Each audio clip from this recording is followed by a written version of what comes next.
Assalamualaikum warahmatullahi wabarakatuh. Perkenalkan, nama saya Rona Nabila.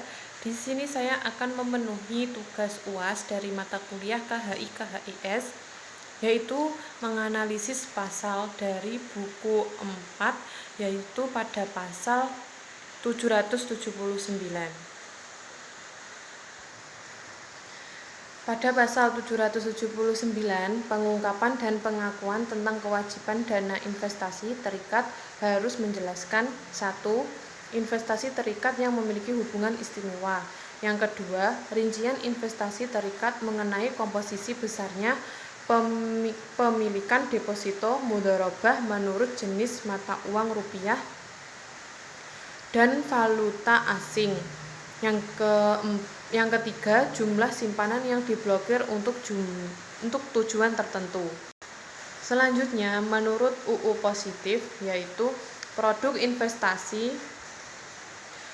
investasi reksadana sangat cocok bagi para investor yang memiliki banyak keterbatasan, seperti waktu terbatas, dana terbatas, informasi terbatas, dan pengetahuan investasi yang terbatas.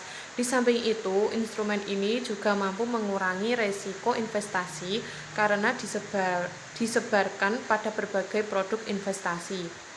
Tetapi, bukan berarti reksadana bebas resiko. Reksadana mulai dikenal di Indonesia sejak 1995 dan berkembang pesat mulai 1996. Sebagai sarana investasi, reksadana diharapkan akan memudahkan masyarakat luas dalam berinvestasi di pasar modal. Selanjutnya yaitu menurut Pengadilan Agama, yaitu memiliki kian luas dan beragamnya pola bisnis berbasis syariah secara otomatis akan menimbulkan banyaknya pula potensi sengketa, maka aspek perlindungan hukum menjadi penting diupayakan keberadaannya. Hal ini menjadi tanggung jawab Pengadilan Agama sebagai lembaga yang memiliki kewenangan mutlak mengenai perkara syariah. Selanjutnya yaitu mengenai Al-Quran. Terkait dengan investasi, ada beberapa ayat yang bisa dijadikan rujukan.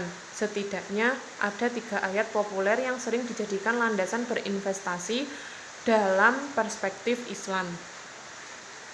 Ketiga ayat yang dimaksud adalah surat Al-Baqarah ayat 2,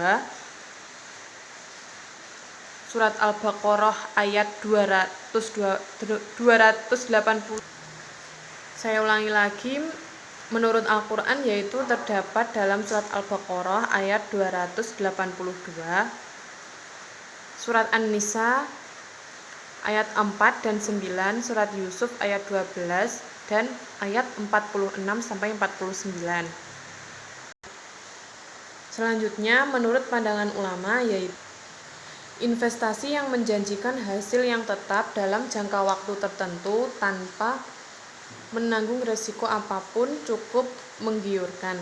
Hal ini tentu saja menimbulkan potensi ketidakadilan dan kezaliman di mana pengusaha harus membayar kepada investor walaupun sedang mengalami kerugian dalam usahanya.